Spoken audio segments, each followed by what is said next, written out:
Y hoy quiero invitarles, si son tan amables, a que me acompañen en las Escrituras a Primera de Timoteo, capítulo 3, versículos 14 al 16. Pero hemos estado en estos días y en lo que dicta de este mes, enseñando una serie que se titula Edificando la Casa Espiritual. Y hemos estado hablando en diferentes entregas, dentro de la cual la primera de ellas se enfocó en Primera de Pedro, capítulo 2, verso 4 al 6, y como subtema fue enseñado edificando la casa espiritual para hacer un sacerdocio santo. Y hoy el enfoque de esta enseñanza, de esta serie, basada en Primera de Timoteo, capítulo 3, verso 14 al 16, se titula Columna y baluarte de la verdad. Y voy a pedirle, si usted es tan amable, que me acompañe aquí en esta declaración. Primera de Timoteo, capítulo 3, verso 14 al 16, dice de la siguiente manera: esto te escribo, aunque tengo la esperanza de ir pronto a verte, para que si tardo sepas cómo debes de conducirte en la casa de Dios, que es la iglesia del Dios viviente, columna y baluarte de la verdad. E indiscutiblemente grande es el misterio de la piedad, el cual consiste en lo siguiente: Dios fue manifestado en carne, justificado en el Espíritu, visto de los ángeles, predicado a los gentiles, creído en el mundo y recibido arriba en gloria. Esto te escribo, aunque tengo la esperanza de ir pronto a verte, para que si tardo sepas cómo debes de conducirte en la iglesia del Dios viviente, la cual es columna y baluarte de la verdad. En esta serie de enseñanzas hemos estado abordando una serie de enfoques en función de lo que es la iglesia para el Señor. Y uno de los aspectos fundamentales de este texto nos lleva a reconsiderar algunas experiencias vividas. Y para nadie es un secreto lo que voy a decir en esta hora. Para muchos de nosotros, la iglesia ha tenido una experiencia en nuestras vidas que no ha sido necesariamente la experiencia correcta. Si yo fuese a hacer una indagación en la vida de muchos creyentes, casi todos nosotros, de una forma u otra en el tiempo, hemos tenido alguna experiencia con lo que tiene que ver con una comunidad de fe, su liderazgo, ministros, instituciones que representan la iglesia de Cristo, o ministerios que de una forma u otra han marcado nuestra vida. Algunas han sido experiencias agradables, otras no. Muchas veces han sido experiencias traumáticas y otras que han marcado nuestra vida de una forma u otra. Por eso tenemos una realidad en nuestro entorno, y es una diversidad de conceptos y distorsión en función de lo que es en realidad la iglesia para el Señor. Para muchas personas la iglesia ha sido un lugar de traumas. Para otros ha sido un lugar de frustración. Para otros ha sido un lugar de experiencias amargas y negativas. Y para otros ha sido el lugar de restauración, de edificación, de bendición, donde encontramos una verdadera familia, donde nos refugiamos en el Señor y donde hemos experimentado la gracia transformadora de nuestro Señor y Salvador Jesucristo. Lo cierto es que muchas de estas realidades generan distorsión. Por eso para muchos la iglesia es un lugar compuesto de paredes. Para otros es un lugar donde se celebran eventos, donde nos reunimos de vez en cuando. Para otros la iglesia es una institución, y para otros la iglesia es sencillamente una realidad institucionalizada en donde tiene un rótulo y un nombre, y perdemos de vista que para Dios la iglesia es su cuerpo, la realidad de aquel que todo lo llena en todo.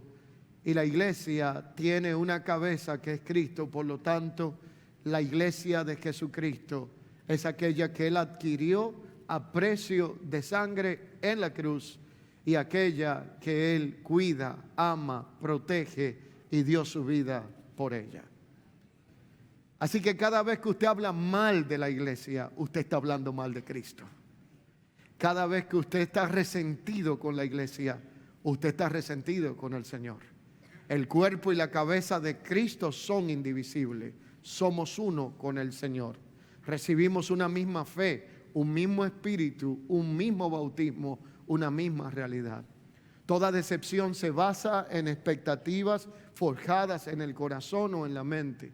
Expectativas no cumplidas concluyen en frustración. Lo cierto es que a usted pudo haberlo decepcionado cualquier persona, llámese ministro, hermano, ministerio, institución, pero Cristo nunca te decepcionó. Y esa realidad tiene que traer a nuestra vida una reconfiguración. Y esa reconfiguración tenía que ver en parte con lo que Pablo estaba presentando a Timoteo a través de estos textos que hoy vamos a estudiar. Pero lo cierto es que cuando hablamos de ser edificados como casa espiritual y volver a conocer la iglesia de Cristo, no en base a mi experiencia, no en base a la cultura de mi entorno, ni a la religión, sino en base a la mente de Cristo y cómo Dios ve su iglesia, vamos a darnos cuenta de algunos aspectos. Y es que cuando hablamos hoy día de iglesia, para muchas personas, incluyendo creyentes, piensan en un edificio, en una denominación, en una institución. Piensan en algo que de alguna forma u otra tiene que ver con un sistema. Pero la iglesia es mucho más que eso. No es un algo, es alguien.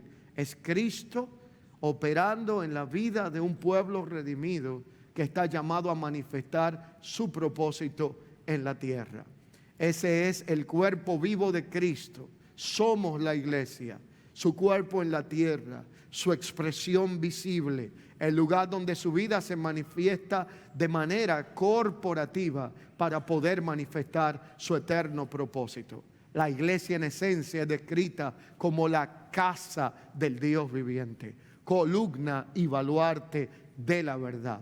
En un mundo lleno de mentiras, de falsas ilusiones, de ilusiones que tienen que ver con realidades que están basadas en aspectos que están ligados a una dinámica de tiempo en el que vivimos engañosa, que tiene que ver con lo que se llama la realidad virtual de las cosas, lo que nuestros ojos ven versus lo que en realidad es.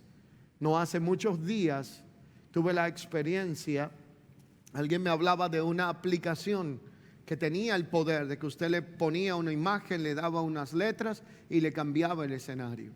Pensaba que esto no llegaba al punto de lo que me propusieron, de lo que me dijeron que podía hacer.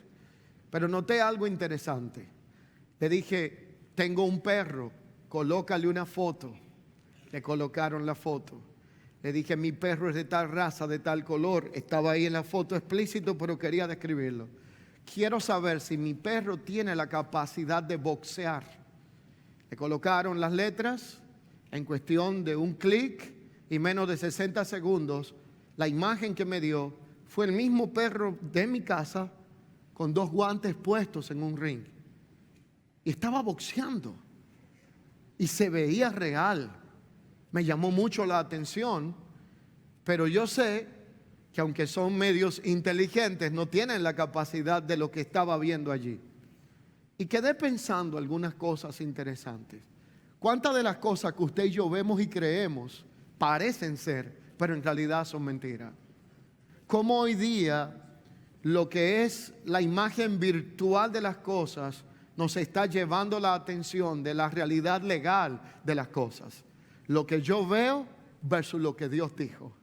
Y tenemos que tomar la decisión si nos quedamos con lo que nuestros ojos ven o nos quedamos con lo que Dios ha dicho legalmente en su palabra. Realidad legal versus realidad legal de las cosas. Cuando usted lee la Biblia hay un texto que declara, creí por lo cual hablé. El creer está basado en una realidad legal cuando es establecido en la palabra de Dios. Lo que hablamos no puede ser en base a cultura, influencia, experiencia negativa o experiencia ajena. Tiene que estar fundamentado en la legalidad que sustenta todas las cosas, y esa es la palabra de Dios. Cielo y tierra pasarán, pero su palabra nunca pasará. Así que cuando hablamos de la iglesia, para muchos es un lugar de reunión, de eventos, donde se hacen conciertos, donde se sientan las personas a pasarla bien un rato a la semana. Pero para Dios es el cuerpo vivo de Cristo en la tierra, el Hijo corporativo que encarna y expresa su eterno propósito. La iglesia en esencia es descrita como la casa del Dios viviente. No es un lugar, es un pueblo. No es un evento, es una familia espiritual. No es una construcción humana, es una obra divina edificada sobre un fundamento eterno llamado Jesucristo, Señor, dueño y aquel que es el arquitecto por diseño de su iglesia. Si estas declaraciones han sido hechas en las Escrituras a través del tiempo, ellas no solo describen la identidad de la iglesia, también describen la misión de la iglesia, también protegen la iglesia, sostienen la iglesia, aquella que proclama la verdad del Evangelio. En pocas palabras, la iglesia no es un club social, es una casa que constituye una familia de Dios, una casa espiritual en donde Dios decidió vivir por residencia y habitación. Allí es donde no es definida por su tamaño, no es definida por la cantidad de congregantes, por el esplendor de un templo, no es definida por los eventos que hacemos, por el poderío económico o por la capacidad de poder adquirir cosas. La iglesia es definida en función de su fidelidad a la verdad y su testimonio de Cristo en la vida pública. La realidad de la iglesia es que aunque hoy en día la verdad está siendo diluida, mayoría de personas y entre ellos creyentes solo observan lo que se ve y no lo que está establecido legalmente. Esta dilución de la verdad ha creado una especie de relativismo o ha hecho que la verdad sea simplemente ignorada. Por eso, en medio de esta confusión, el apóstol Pablo no da una sugerencia, sino que establece principios. Establece lineamientos y una definición contundente de lo que debe de ser la comprensión de la iglesia local, columna y baluarte de la verdad.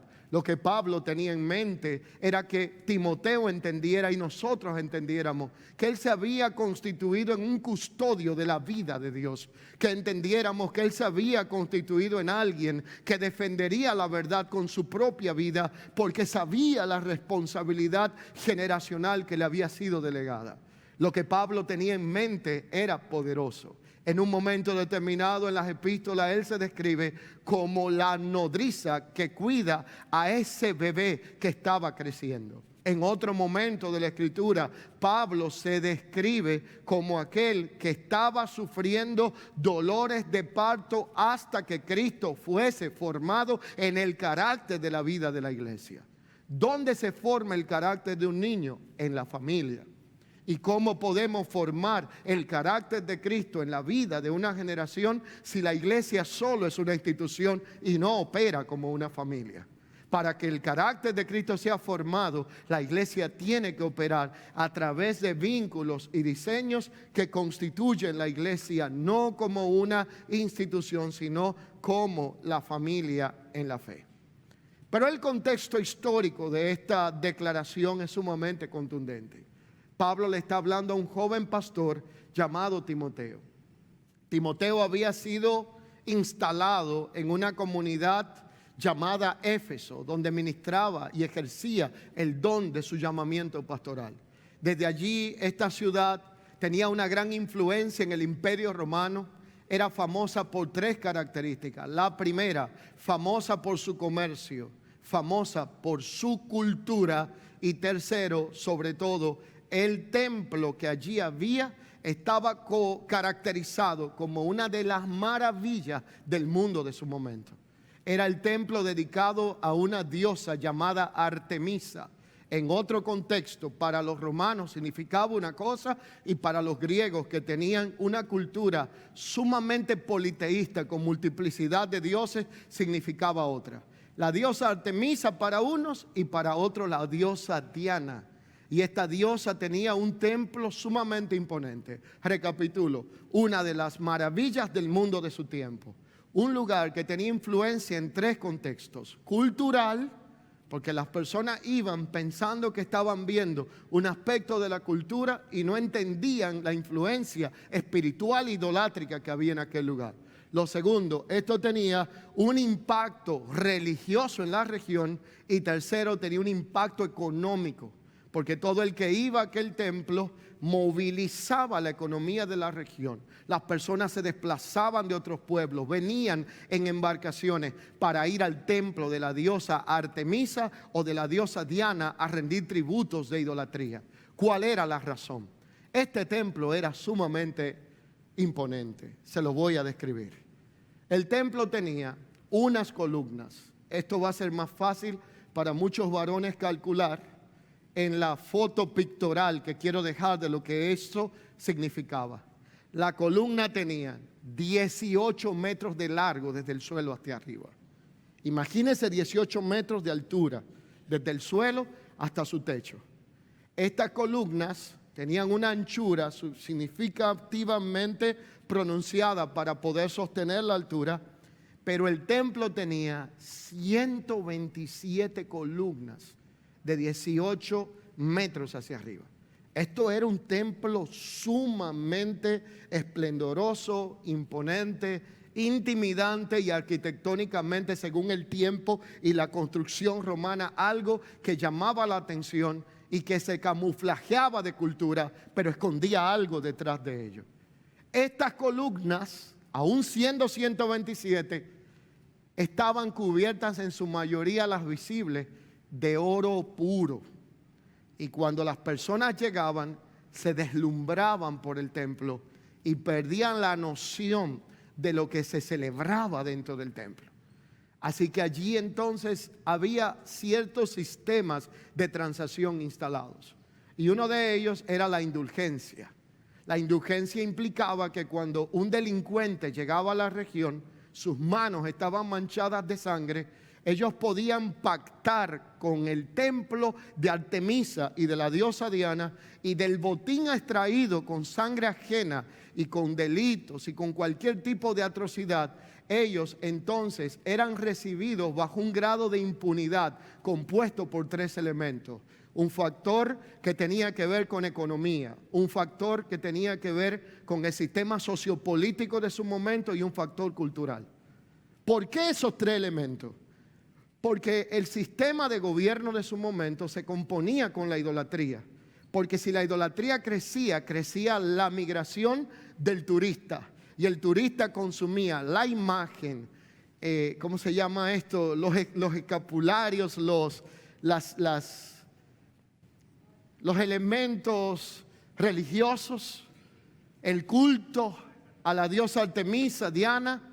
La región era llena, traían recursos para pactar y ofrendar y liberarse de su culpa según el sistema religioso. El sistema social y político no estorbaba esto porque le convenía a la región. Diga conmigo, cualquier parentesco es pura casualidad. Porque había una confabulación entre la economía, el aspecto cultural y lo que tenía que ver con el aspecto religioso de su momento. Eran cómplices de esta realidad. Allí llegaban los delincuentes más temidos de su momento. Traían oro para las columnas del templo, pero entraban bajo el sistema de impunidad del sótano del mismo y nadie los tocaba. A esto se suman sacerdotisas que estaban allí.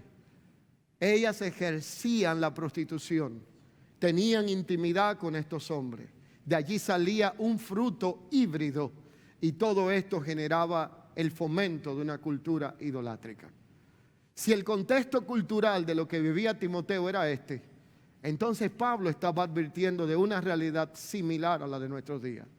Muchos creyentes que venían de estas regiones habían salido de lo más bajo de la idolatría, habían salido de la perversión, de todo lo que tenía que ver con creer que la práctica de fe estaba ligada a lo idolátrico o algún tipo de transacción de indulgencia para ser libre del pecado.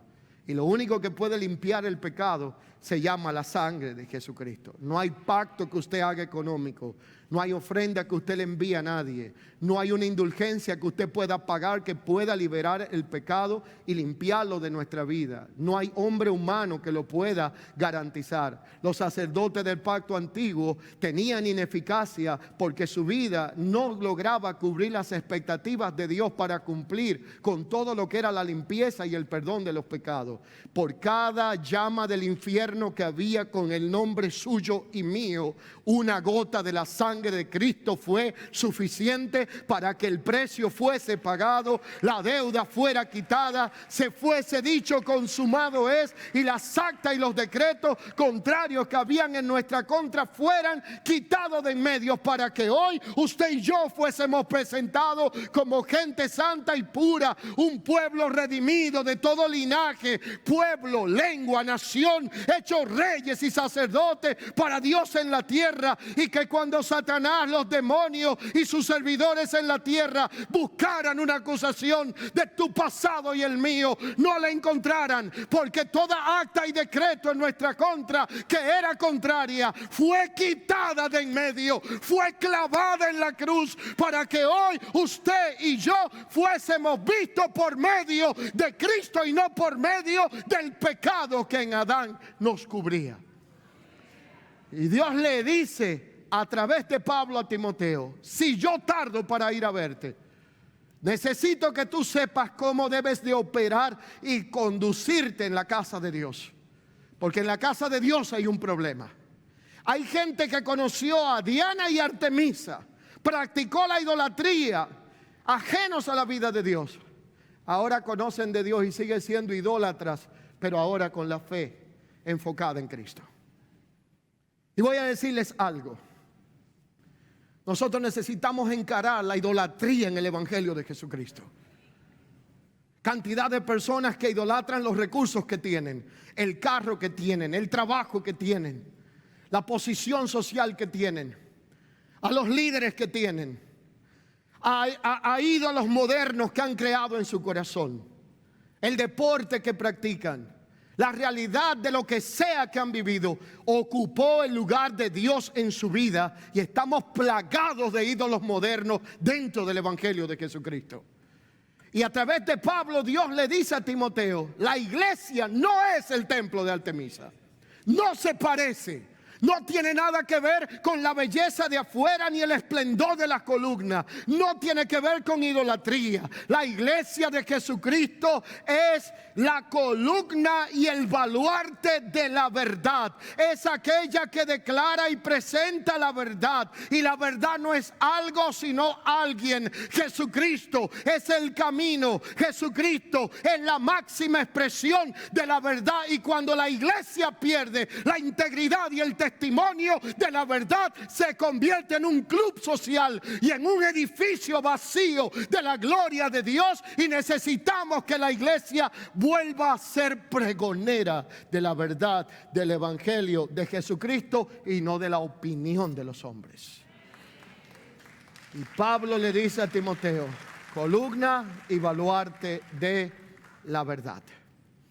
En esta realidad, el culto pagano estaba ligado con la economía local. Era un centro no solo religioso, cultural, político y comercial. Y aquí Pablo le dice a Timoteo esta realidad, porque muchos creyentes venían de un trasfondo idolátrico. Tenían la tentación de mezclar conceptos con la vida de Cristo. Cristo no necesita nada de aditivo, porque Él es completo en la realidad que todo lo llena en todo.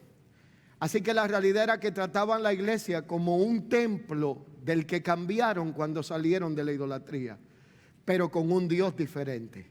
Y Pablo aclara que la iglesia no es un templo físico, no es una estructura monumental, Él dice que es una comunidad viva de personas en Cristo que reflejan y encarnan la verdad de un Dios vivo, y que esa verdad no puede ser mezclada ni distorsionada y se rige por la palabra de Dios. Así que lo que pasaba en ese momento se describe en 3 renglones. Número 1, una influencia cultural y religiosa había invadido la casa de Dios.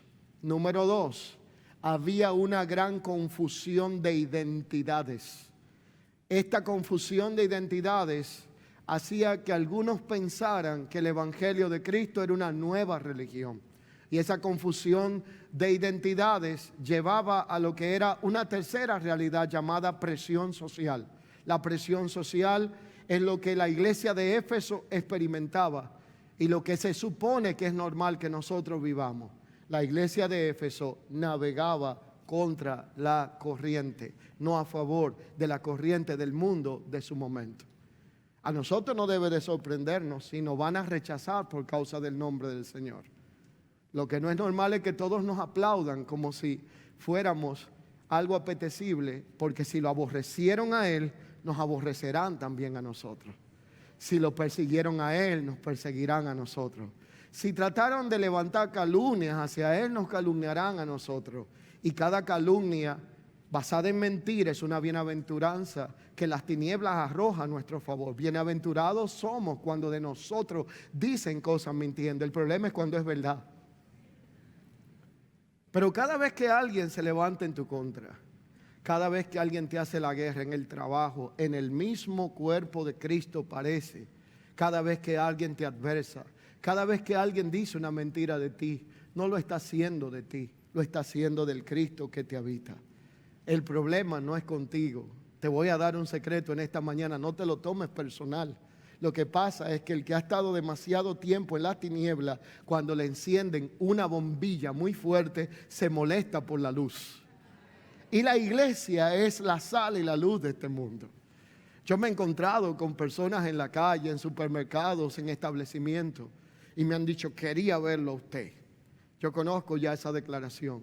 He tenido la experiencia de que me han dicho, quiero pedirle perdón. Y digo, ¿y por qué? No nos conocemos, nos habíamos tratado, nunca había hablado con usted. Pero yo lo odiaba, no podía verlo. Lo hacía arrogante, diferente, hasta que lo veo de cerca, lo trato. Y esto me ha pasado muchas veces. Llegué a una conclusión. Si alguien tiene problemas contigo y tú no le has hecho nada, si no le has ofendido, si no le has dado razón, el problema no es personal contigo, es con quien habita dentro de ti. Y la solución no está en ti, sino en Él. Y por eso Hechos 9 dice que Dios le dijo a Pablo, Saulo, Saulo, ¿por qué me persigues? Hechos 9 dice que Saulo perseguía a la iglesia de Cristo. Pero Jesús le dijo, tú me estás persiguiendo a mí. Porque como la cabeza y el cuerpo son indivisibles, cada vez que tú hablas mal de la iglesia, la criticas, la persigues y quieres verla hecha a pedazos, te estás metiendo con Cristo. Y Cristo es el que guarda y protege su iglesia. Mateo 16:13 plantea que en la historia y en los siglos ni las puertas del Hades ni del infierno prevalecerán contra la iglesia de Jesucristo. Lo que la Biblia dice, que en el mundo recibiremos persecución y aflicción, pero que no temamos, que Él ha vencido al mundo. Y esto me debe de fortalecer y entender que en mi capacidad y en la suya no vamos a poder con todo lo que se nos levante en la contra. Días vienen donde el Evangelio sufrirá gran persecución, pero lo que la Biblia dice es todo lo puedo en el Cristo que me fortalece. Por lo tanto, el Dios que permita el proceso se encargará de darnos la salida y la victoria en medio de lo que estemos viviendo, porque Dios no deja nada de lo que inicia a medias. Y en esa realidad había una presión social. Pero para nosotros hoy es importante entender que somos columna del templo del Dios viviente, no de mármol, sino de carácter y fidelidad. Somos baluarte. No solo tenemos que presentar la verdad del Evangelio, sino defenderla mostrarle nuestra vida y vivirla. Y la iglesia no es un edificio como el de la diosa Diana, sino un organismo vivo que comunica la vida de Dios. Y Pablo escribe todo esto para recordarle a Timoteo cómo conducirse en la casa de Dios y cómo tratar con este grupo de personas reunidas que conformamos una familia espiritual. Y esta realidad debe de ser llevada a nuestros días en aplicación. Esa realidad debe de comunicarnos algunos aspectos relevantes. Esta familia espiritual llamada a representar a Cristo, que constituye su iglesia en este mundo, tiene que vivir su verdad y expresarla en la tierra. Y esto tiene que verse en aspectos tales como nuestra conducta, lo que revela si estamos edificados en el fundamento que es Cristo. Pero hoy día el Espíritu de Dios nos está llevando a inquietarnos en revisar y examinar nuestro andar. ¿Cómo vivimos el Evangelio de Jesucristo? Revisar cómo vivimos en comunidad. Redescubrir si en verdad somos esa casa de Dios en esta tierra, poderosa, santa y portadora de su verdad. La gran pregunta debe de ser, si la iglesia no es todo lo que hemos mencionado, que está en la mente de muchas personas, ¿cuál era la idea de Dios a través de Pablo para instruir a Timoteo de cómo tratar la iglesia de Cristo? Lo que Pablo quería se resume a una sola declaración. Escúchela bien. Dios está interesado, como lo estuvo a través de Pablo para con Timoteo, de que Timoteo y los de su tiempo vieran la iglesia en Cristo y a través de Cristo. ¿Puedo repetir esto? Dile al que está a tu lado y hagamos este ejercicio didáctico. Dios está interesado. Dios está interesado en que veamos la iglesia en Cristo y a través de Cristo. Si no la vemos en Cristo, la vamos a ver en la religión. Si no la vemos en la religión, la vamos a ver en la cultura. Y ver la iglesia por medio de la cultura es un tema fatídico, porque usted la va a ver según lo que ha sucedido en la región, pero no la va a ver según lo que Dios dice y es su iglesia. Por eso hay tantos conceptos distorsionados. Por eso tenemos tanta desavenencia en el cuerpo de Cristo. Tantas gentes heridas transitando de un lugar a otro sin entender lo que implica la familia en la fe.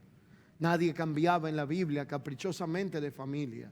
Hoy día, si no te saludan, si no te llaman, si no te sonríen, si no te tratan como quieres, usted automáticamente tiene un buffet a escoger en qué lugar servirse otro plato. Eso no es lo que contempla la Biblia de la iglesia. Más bien la iglesia para Dios es columna y baluarte de la verdad. Es la familia de Dios en la tierra. Es el lugar donde Dios reparte la herencia entre los santificados, y esta herencia no tiene nada que ver con asuntos materiales, es una herencia eterna. ¿Cuántas riquezas tiene el Evangelio de Cristo? Qué enriquecedor es que cada uno de nosotros tiene dones, gracia, talento, vida, expresión de naturaleza. Lo que yo tengo le hace falta a usted, lo que usted tiene a mí me hace falta. No somos iguales. Algunos hablan más bajito, otros más duros como yo. Algunos saludan como el que está trazando la línea de pizarro para que no se te acerque mucho, te hacen así, hola, ¿qué tal? Y otros te abrazan que casi te sacan una costilla. Otros operan desde su trauma en su herida y otros operan desde la naturaleza en Cristo. Cuando usted está triste, hay un hermano bien alegre que siempre te cuenta algo que te levanta los ánimos. Probablemente otros tienen palabras de consolación, otros de alegría, con salmos que honran el nombre del Señor. Esta riqueza es indescriptible. La riqueza de la iglesia de Cristo jamás será un templo, no será material, no será física, no tiene que ver con sonido, ni con imágenes, ni con estructura. Tiene que ver con la vida de los santos redimida. tiene que ver con la vida de Dios impartida en un cuerpo, su naturaleza, su propósito, que aunque yo esté decaído, tengo hermanos que me levantan, que si lloro, hay quien llora conmigo, que si río, no hay envidia, sino celebración para reírse conmigo, porque nos complementamos, nos necesitamos. Hay una realidad de la vida de comunidad de fe que es lo que debe de suceder en medio del Evangelio. Pero esto jamás será así si usted no ve la iglesia en Cristo y a través de Cristo. Si usted ve la iglesia desde su herida, usted va a predicar desde la llaga. Si usted ve la iglesia desde su herida, usted va a cantar desde el dolor y desde el resentimiento. Por eso hay que revisar la mayoría de repertorios de hoy día para ver el contenido teológico que lo motivó. Porque hay gente que no está cantando, sino sangrando desde la llaga.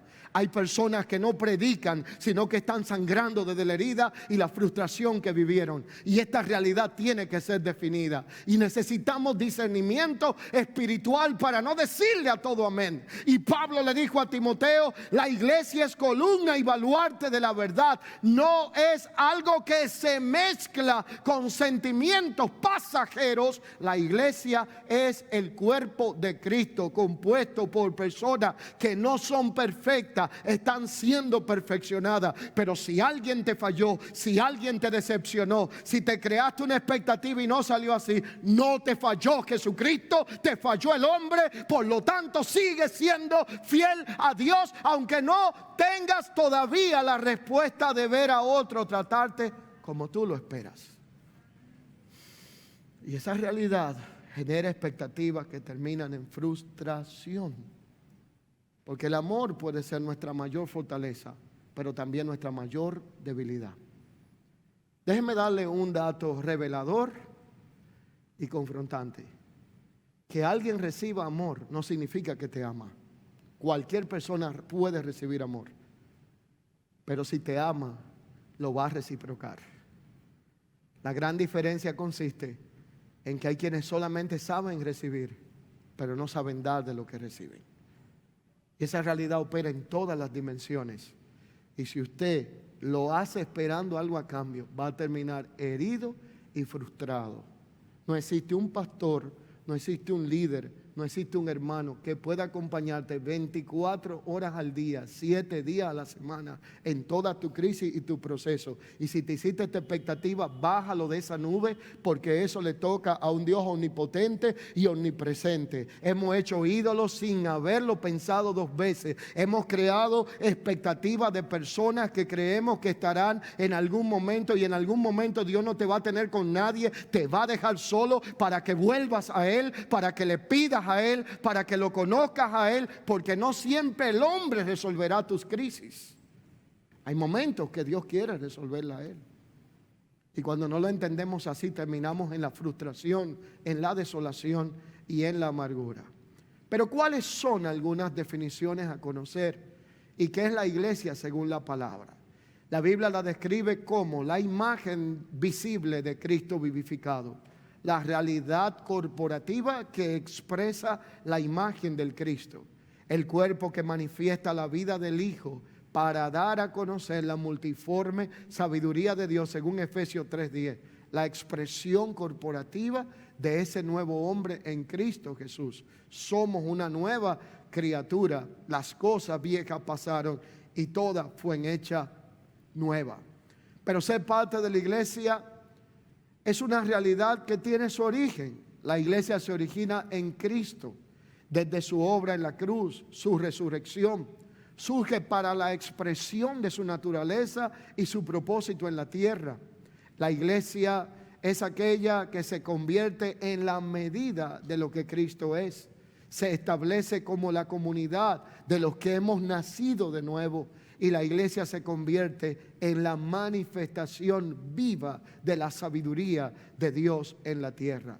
Pero la misión y la función de la iglesia son la expresión de su naturaleza.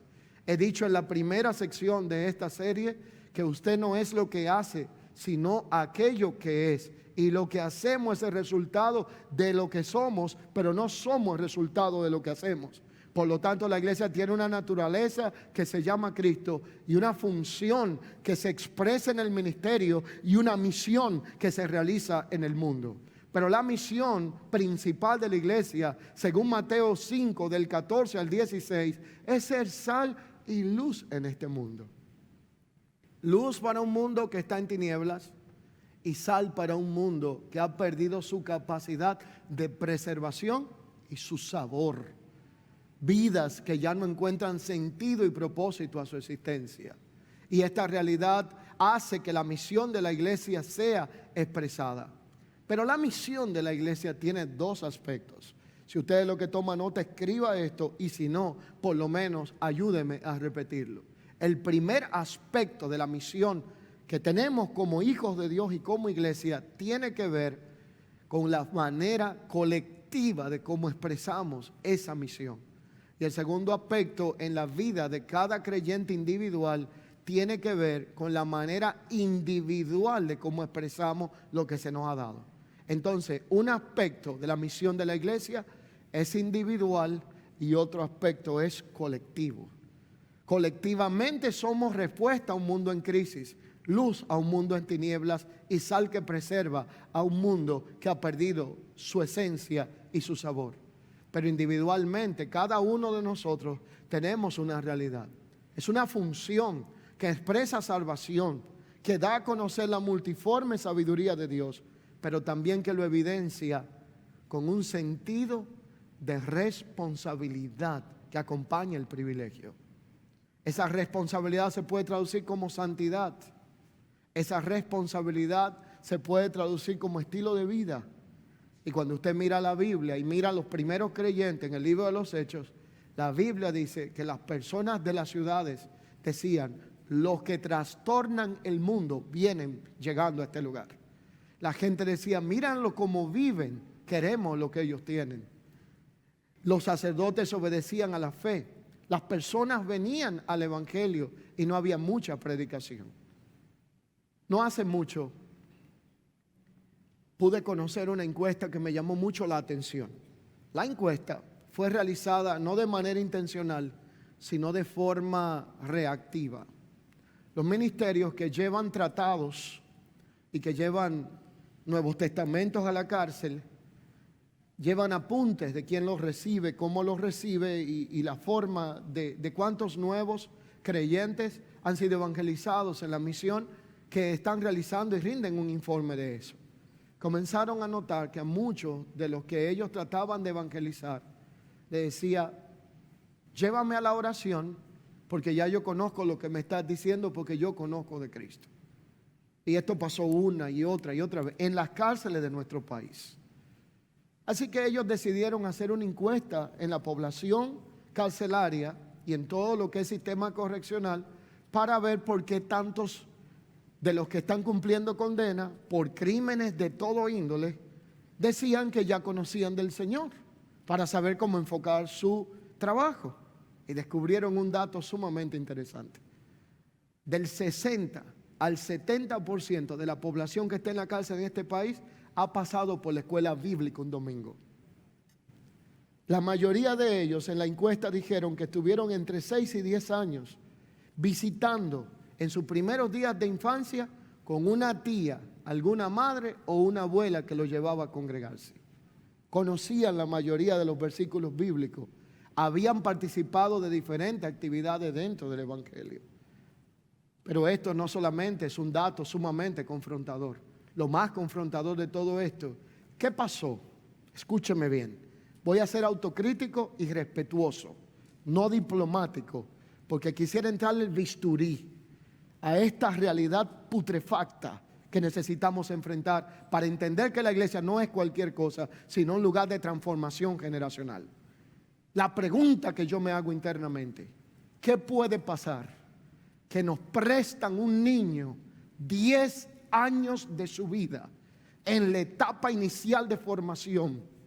Le damos clase todos los domingos, lo amamos, le cuidamos, y cuando sale de allí no hay ninguna diferencia en hacer lo que hizo uno que nunca vino al evangelio.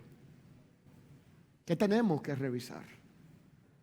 ¿Será que no nos está funcionando la historia de que David tumbó a Goliat con una piedra? ¿O que Sansón mató a una cantidad de filisteos con la quijada de un burro. Porque no traímos a los niños al evangelio para entretenerlos 2 horas en lo que el Padre recibe la palabra, sino para instruirlos en una forma sistemática, intencional, que haga que cuando ese niño o esa niña crezca, sea un hombre y una mujer cuya fe haya sido sembrada en su corazón por medio de la palabra. Pero aquí vienen los 2 elementos que le hablaba de la misión de la iglesia: el colectivo y el individual. Hagamos un ejercicio. Mientras usted y yo estamos aquí, en los minutos que nos quedan, muchos de nuestros hijos están en una clase bíblica. Y quienes están allí, me consta porque lo veo, y tenemos ancianos que dan testimonio y rinden cuenta de ello. Rinden un informe de un trabajo intencional e integral que están haciendo en la vida de ese niño. Pero no obstante, usted lo tiene en un colegio cristiano también, en la mayoría de los casos del que puede. Y allí, en la semana, el niño pasa más tiempo con ese personal docente que con lo que pasa con usted en la casa, con el estilo de vida, de trabajo que llevamos. La gran pregunta es, ¿esa es la misión individual o colectiva la que hacemos en este entorno? A ver, ayúdenme. Colectiva. Pero ¿dónde está la misión individual? Cuando le entreguemos a ese niño más tarde, si usted ve en el carro criticando al pastor, lo que hicimos en la mañana se desmonta en 20 minutos de crítica en su vehículo. Si usted llega a la casa y esta tarde critica a otro hermano, habla mal del evangelio y empieza a quejarse de todo lo que existe, la responsabilidad individual desmonta el trabajo colectivo que en el cuerpo se está realizando. Usted no está hablando mal del hermano, ni del pastor, ni de la iglesia. Usted está hablando mal de Cristo. Y ese niño y esa niña tiene oídos, apreciación y sentido para decir: cuando yo crezca no quiero vivir este trauma que vivió papá y mamá. Dile al que está a tu lado: estas cosas pasan hasta en las mejores familias. Conocí una historia una vez. Una familia llevaba unos niños muy inteligentes, de esos que usted sabe que tienen unas parábolas bien afinadas. Y esos niños veían cómo cuando tocaba participar de las ofrendas, los papás a veces le decían: ve tú y échala, y se lo daban, y el niño iba y curiosamente abría el sobre y chequeaba. ¿Sabes cómo son los niños? Yo viví la experiencia de que cuando nuestros hijos estaban pequeños, no se lo digan a ellos, pero ellos chequeaban y saqueaban el sobre que le daban. Ya se lo daban al final, cuando llegaba la hora. Curiosidad de niños. Y el niño siempre miraba que el papá nunca traía el sobre listo, y lo que hacía era que le ponía algo, $1 allí, rápido, para salir de eso. Ve, echa eso, muchacho. Así que un día salieron de un servicio glorioso. El niño iba feliz, le habían atendido en la clase bíblica, había estado en la parte final, contento con sus amigos. Y desde que se montó el vehículo pasó lo de todo el domingo. La mamá empezó a criticar el vestido de una hermana. El otro dijo: pero eso no es nada. Lo pésimo fue la alabanza de hoy. No me gustó porque no eran alegres. A mí me fascina cuando alguien me dice que no le gustan la alabanza de la iglesia. Porque aquí no cantamos para que a usted le guste, sino para que le guste a Dios. Si le gusta a usted, fracasamos. No me gustó la predicación, ese pastor está tan aburrido. Y por ahí empezaron las críticas. Y al final de la historia, la abuela, la voz final dijo: es que ustedes no se han dado cuenta. Las cosas han cambiado tanto. Ya el evangelio no es lo mismo. ¿A usted le suena famosa esta frase? No es lo mismo que antes. Claro, porque con un reguero de carnales en vez de espirituales que nada más critican y no oran, vientan las cosas.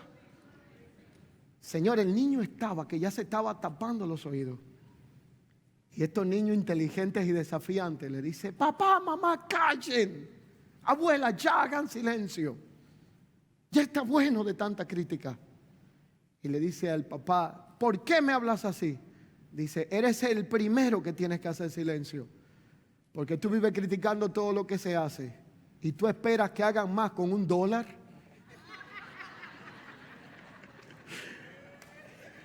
Así Así que el niño estaba chequeando detalles que el padre no estaba tomando en cuenta. Ellos graban, registran. Hay una responsabilidad colectiva, hay una individual. El mismo Pablo que le está hablando a Timoteo, mire cómo inicia esta declaración. Le dice, si yo tardo para ir a ti, te voy a escribir esta carta para que tú sepas cómo vas a manejar y conducirte en la iglesia, que no es el templo de Artemisa ni Diana, la casa del Dios viviente, columna y baluarte de la verdad. Pero al mismo que él está instruyendo, en otro momento el texto le dice, la fe que hay en ti es confiable. Por eso podremos instruir una generación. Óiganme bien, ayer teníamos un retiro de líderes de jóvenes. Yo estoy enamorado de lo que Dios está haciendo. Yo estoy viendo una generación que no va a negociar lo santo. Estoy viendo una generación que va creciendo con compromiso con Dios como nosotros no nos imaginamos. Él le dijo, tú eres un líder confiable porque la fe que hay en ti es una fe modelada en lo individual, no en lo colectivo. En lo colectivo te enseñé, es lo que Pablo está diciendo. En lo individual, tuviste una mamá y una abuela, tu madre y tu abuela, Loida y Eunice, vivieron una fe no fingida. Por lo tanto, la fe que hay en ti, esa prueba de calumnia, de decepción, de desilusión, de carnalidades y de heridas, porque es una fe genuina. Tenemos que pensar y ver la iglesia como Dios la ve. A partir de hoy, si usted ha hecho críticas contra alguien, contra el evangelio, es verdad que lo pudieron tratar mal, que alguien lo desilusionó, que alguien lo hirió, pero no le pase ese veneno a su generación. A partir de hoy cambia el chip y el disco duro. Aprende a tratar tu situación con Dios, habla con Dios. Él es capaz de sanar nuestras mayores frustraciones y decepciones, pero no envenenes la generación que Dios ha puesto a cuidar para cumplimiento de su propósito eterno. No conviertas tu mesa en el lugar de la crítica, tu aposento en el lugar de la decepción. Vamos a dejar que el Señor gobierne familias por generaciones.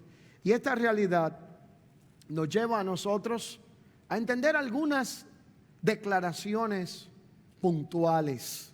¿Cuáles son algunas de estas? Esto implica lo que declara la Escritura en Filipenses capítulo 2, verso 15 al 16. Dice, para que seáis irreprensibles y sencillos, hijos de Dios, sin mancha en medio de una generación maligna y perversa, asidos de la palabra de vida. Una iglesia de influencia no puede ser neutral frente al pecado. Judas 1:3, me ha sido necesario escribiros exhortando a que contendáis ardientemente por la fe que ha sido una vez dada a los santos. Y esta contención no se hace desde la posición del orgullo ni de la agresividad, sino con firmeza, sabiduría y autoridad espiritual. Pero ¿cuáles aspectos son necesarios para ser edificados en lo individual y colectivo como casa espiritual? Cito 3 o 4. El primero es aprender a someternos de tiempo en tiempo a una autoevaluación congregacional y personal, colectiva e individual. ¿Quién hizo una autoevaluación en la Biblia? El salmista dijo, Señor, examíname y mira si hay en mí caminos de perversidad. Porque hay cosas que nosotros somos los últimos en enterarnos, que llevamos por dentro, pero otros probablemente la ven y sobre todo Dios la conoce. Autoevaluación individual y colectiva, congregacional y personal. ¿Qué estamos dando?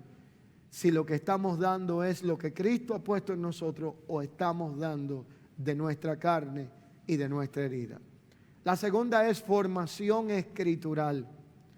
Toda casa de fe que quiere ser edificada como casa espiritual tiene que enseñar sana doctrina. No hay defensa sin conocimiento ni algo que se sostenga si no tiene base o raíz. Y cuando hablamos de sana doctrina, aquí tenemos que detenernos por un minuto. Nosotros estamos viviendo un tiempo peligroso. La Biblia declara que serán días de gran apostasía, donde se habla en muchos lugares un evangelio de ligereza. Este tipo de series de enseñanza y mensajes no son populares porque no te prometen un carro, un aumento de sueldo, un nuevo tiempo cargado de bendición, ni terminan con un pacto para que usted venga y haga una transacción para ganarte el cielo o la bendición. No son populares. El ser humano de nuestro tiempo le gusta el engaño, le gusta que lo manipulen. Y eso hace que rechace lo que tiene fundamento escritural para oír sueños y vanidades del corazón. Y esto no debe de sorprendernos. La Biblia hace advertencia. Y la advertencia bíblica tiene una especie de declaración, que es lo que Pablo está diciendo a Timoteo. Tienes que tener cuidado. Tienes que entender que la columna y el baluarte de la verdad tiene que discernir lo que es mentira para poder saber lo que está edificando en verdad. Y el discernimiento es una capacidad espiritual para usted separar lo bueno de lo malo, la verdad de la mentira, la luz de las tinieblas. Y hoy día una gran parte de la iglesia no conoce lo que es discernimiento y a algunos se le quedó botado en algún lugar. Por eso a todos le dicen amén. Pasan el día en TikTok oyendo todas las cuestiones que le dicen sin saber de dónde viene la fuente ni cómo vive el testimonio de quien lo está hablando. Cuando llegan un domingo están ya empachados de tantas cosas que escucharon, porque a todo le prestan oído y a todo le prestan la atención sin discernimiento. No ha de sorprendernos por qué no es popular edificar en la palabra de Dios. La razón tiene una explicación. Pablo le dijo al mismo Timoteo: te advierto que vendrán días peligrosos. Mira la descripción: hombres amadores de sí mismos, de los deleites más que de Dios, ávaros, vanagloriosos e infatuados, que tendrán apariencia de piedad, pero negarán la eficacia de ella. ¿Sabe lo que le dijo? A estos evítalos. Pero luego, en un momento determinado, el mismo escritor también le advierte de que vendrían días de gran apostasía, donde se sacaría de contexto la declaración de la Escritura. Se socavaría la fe de los creyentes para creer en fábulas, en historias, en vanidades del corazón. Y esto revela tres condiciones que actualmente tenemos que discernir. La Biblia dice que hay tres realidades que pueden influenciar la motivación de quien canta o predica. La primera la describe diciendo: algunos predican a Cristo por vanagloria. Esto lo dijo Pablo. ¿Y dónde está la vanagloria? Reconocimiento, protagonismo, proyectarse como los poseedores de la verdad única. Y toda esta realidad opera desde una posición arrogante y orgullosa y no con la humildad y el sentir de Cristo. Usted nota que hay tendencias en esto. Por eso en medio de una predicación, un predicador te puede pedir 70 veces que aplauda al Señor, pero no te dice a cuál Señor es que quiere que tú aplaudas. Porque es una apelación al ego del corazón. Si usted va a aplaudir al Señor, a usted no hay que empujarlo, usted lo hace espontáneamente. Pero muchas veces el tema aquí es que no se hace desde la posición de la cruz, sino del ego humano y la carne, y a veces desde la herida del corazón. Y esta realidad lleva a predicar a Cristo, número uno, por vanagloria, o a cantar por vanagloria. Y número dos, dice que por competencia. Y la competencia es saber quién es más grande, quién sabe más. Por eso llega un momento en la vida de fe que uno muere a las invitaciones, porque uno disfruta ir a ministrar con otros cuando nos complementamos, no cuando vamos a un ring a competir, a ver quién sabe más o quién sabe menos. Y hay quienes no saben edificar en equipo. Y esta realidad lleva a veces a que se presenta a Cristo por competencia. ¿Quién tiene la congregación con más sillas? ¿A dónde van más personas? ¿Cuál es el templo más caro? ¿Cuál creció más? Da pena hablar esto, pero esa es la realidad que lamentablemente ha contaminado el evangelio. No importa cuántas sillas tengamos vacías. Aquí el éxito del ministerio y la gloria y la victoria de un ministerio no consiste en tener almacenes de santos que cada día dan menos testimonio de Cristo. Consiste en que la iglesia esté comprometida con la verdad eterna. Que nos amemos, que vivamos como lo que somos, como la familia en la fe. No estamos construyendo una colección de creyentes, sino edificando la familia de Dios en la tierra. Y esto demanda tiempo, paciencia, pericia, entender que no somos perfectos, pero nos complementamos los unos a los otros. Somos piedras vivas, tenemos filo, y si usted le pasa por el lado a una piedra filosa, le va a... Pero usted también tiene su filo. Entonces estamos trabajándonos los unos a los otros. Dios está usando mi carácter, está usando el suyo y nos está tratando. Y la última realidad que plantea Pablo es que dice, y algunos lo predican con la motivación en las ganancias deshonestas. Allí hay un punto que es mejor ni hablarlo en esta hora. Transacciones, pactos, ideas humanas para tratar de establecer un comercio con lo divino.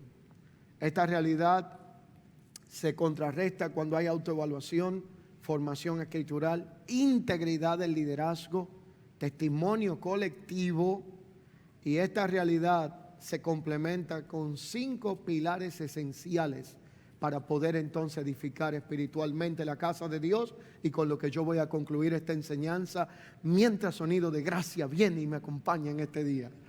Los 5 pilares para edificar la casa del Señor serán conocidos de esta manera. El primero se llama la conducta, la cual importa porque Pablo dijo para que sepas cómo debe de conducirte. Y uno se conduce por medio de la conducta, valga la redundancia. Así que la realidad es que cuando hablamos de conducta, esta puede venir por cultura, tradición, emoción o por formación del espíritu. Y la conducta es aquella que informa cómo somos más allá de lo que decimos. Por eso 1 de Pedro 1, 15 al 16 declara, sed también vosotros santos en toda vuestra manera de vivir, porque Cristo está, sed santos porque yo soy santo, dice el Señor. Una iglesia que no cuida su testimonio, su integridad y santidad, pierde autoridad para sostener la verdad. La segunda declaración o pilar esencial para edificar espiritualmente la casa de Dios es la vida y el orden que profesamos.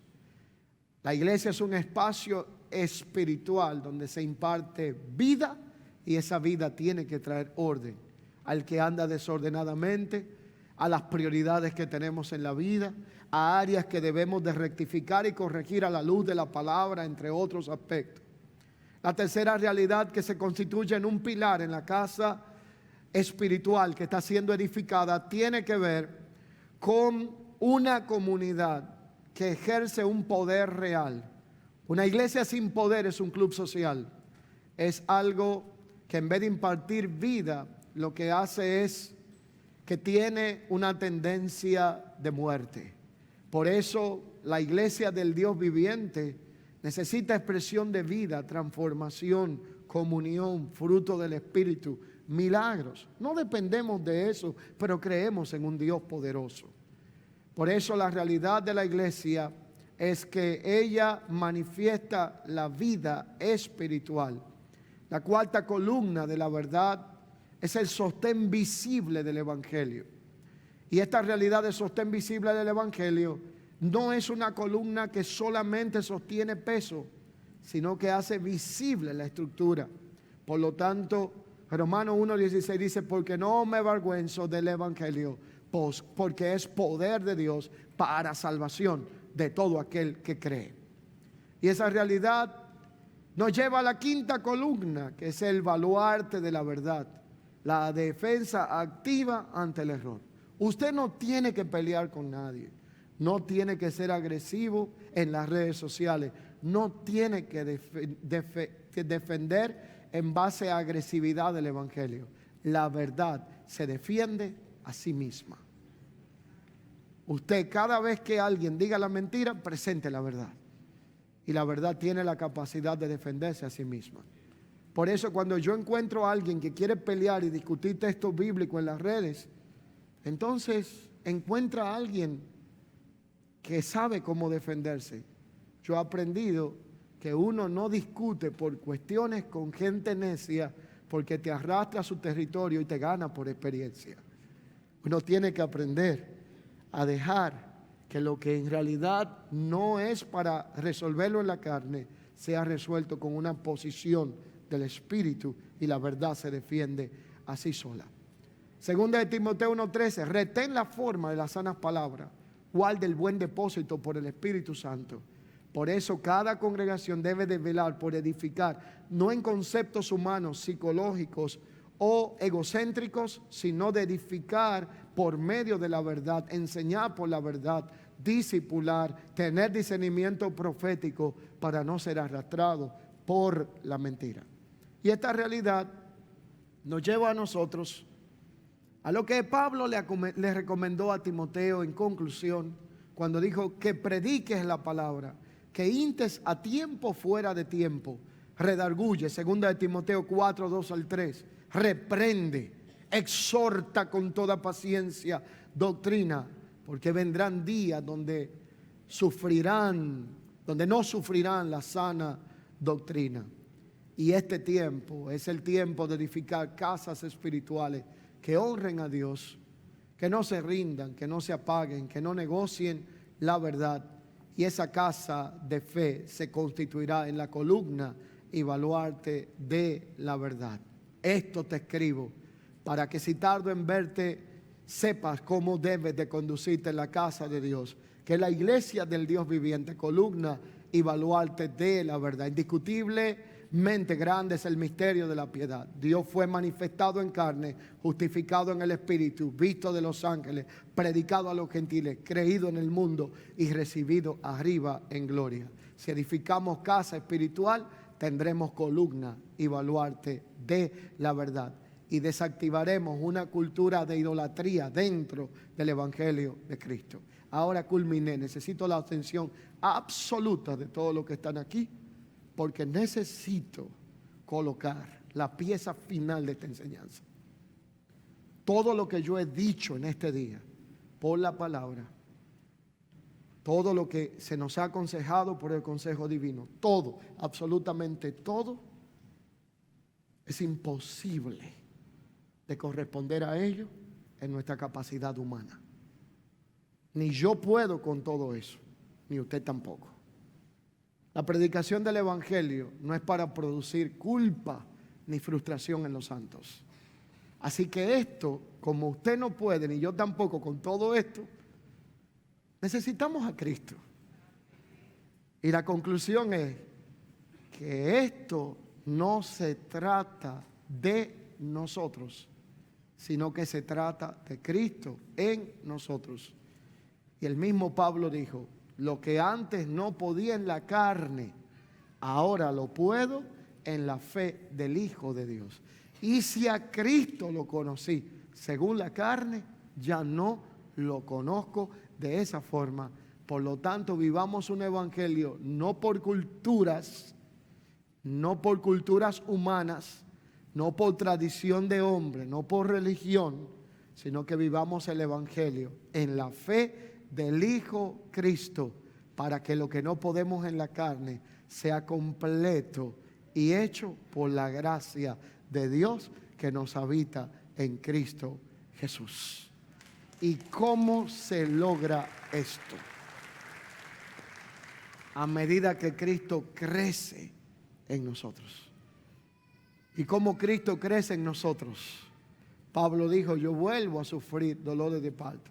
Si es verdad que debe de haber predicación, es verdad que debe de haber palabra, comunión, servicio, honra, adoración. Pero una de las características que la iglesia hoy ha perdido es que el carácter no se forma en la institución, sino que en un niño y en una generación el carácter solo se forma en un ambiente de un oikos llamado casa y familia. Hasta que usted no vea a su hermano como la familia en la fe y no ve el lugar donde se congrega como el lugar de su familia, sino como una institución, usted no podrá ser formado porque el día que te hagan una observación te ofenderás por el resto de tu existencia. El día que te sirvan un plato que no te gusta, no te lo comerás y te cambiarás de restaurante.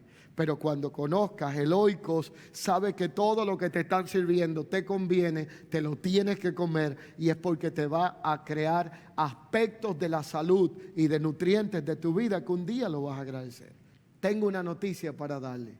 Aquí lo que hay para servir en esta casa solamente se saca de la Biblia y la palabra de Dios.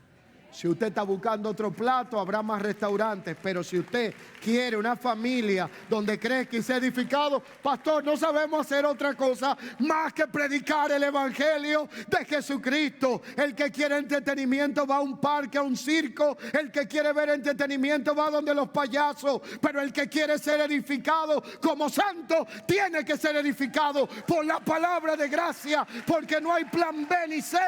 Esta es la casa espiritual que Dios está edificando.